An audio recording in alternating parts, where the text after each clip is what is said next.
Hello, Ryan here, aka Mac, and welcome back to my Alpha 3.10 atmospheric test flight series, in which we put all of the ships in 3.10 through their paces to see what the variations are.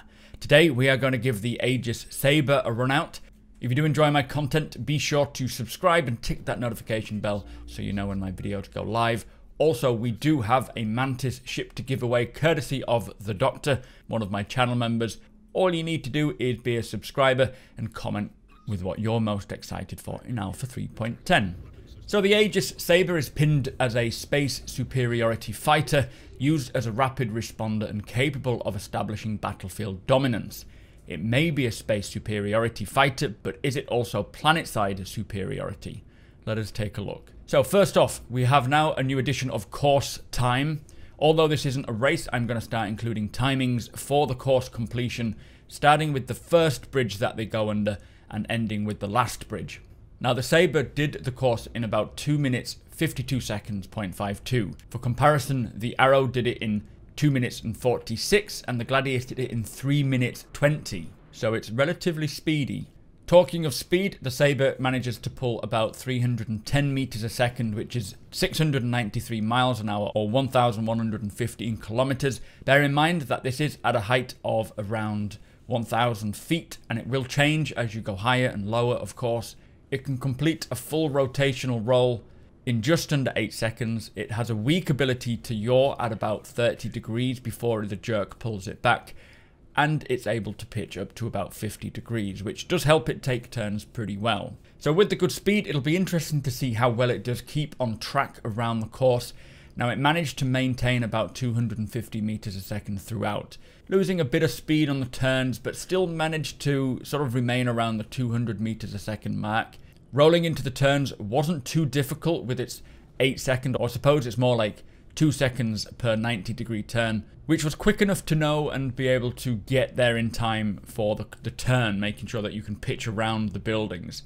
Other ships just take far too long, like the Gladius, making it very dangerous. It felt pretty nimble and did cut through the air really well, as you would expect from a ship that is so aerodynamic. Now I think compared to other ships we have, this is going to be a strong candidate for top dog, but it does kind of lack the speed a little bit more compared to the current leader, which is really the Anvil Arrow. Overall, on the course, I felt the Sabre was very responsive and had no trouble staying on track. Its light frame made it very easy to handle, but it didn't feel very exciting or fun, and was a little slower than I'd like, which is, to be honest, pretty much the same response for every ship at this moment, with it being the first implementation of the new atmospheric flight model. All of the ships would benefit from a bit more speed, including this one, and with its large wingspan on surface area on the wings, I think it could accommodate some ailerons, giving it much more atmospheric control. Another note, or something I think is worth pointing out, is the fact that this flight felt very boring in comparison to, say, the Arrow. However, the Sabre only fell behind on course time by about 6 seconds, meaning that it probably handled the course with a lot more ease than the Arrow did. It would be interesting to see if it was a little bit faster, how much you would be able to stay on track. Anyway, that is my first look and test flight of the Aegis Sabre. We are going through every single ship and just taking a look at them. It's not a one-on-one comparison or even a competition. It's more just a case of giving you an idea as to the current state of the ships in this 3.10 flight model. I will end with my final words, which is more of a caveat that I include with each test flight. Cloud Imperium did mention that the flight model is still not final and will be tuned, balanced and adjusted as and when they need to.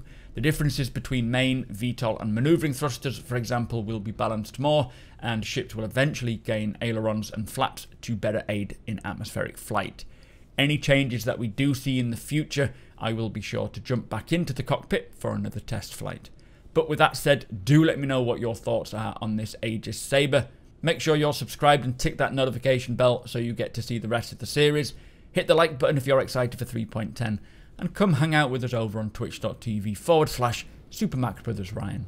Thank you to my patrons and channel members for allowing me to put the time into these videos.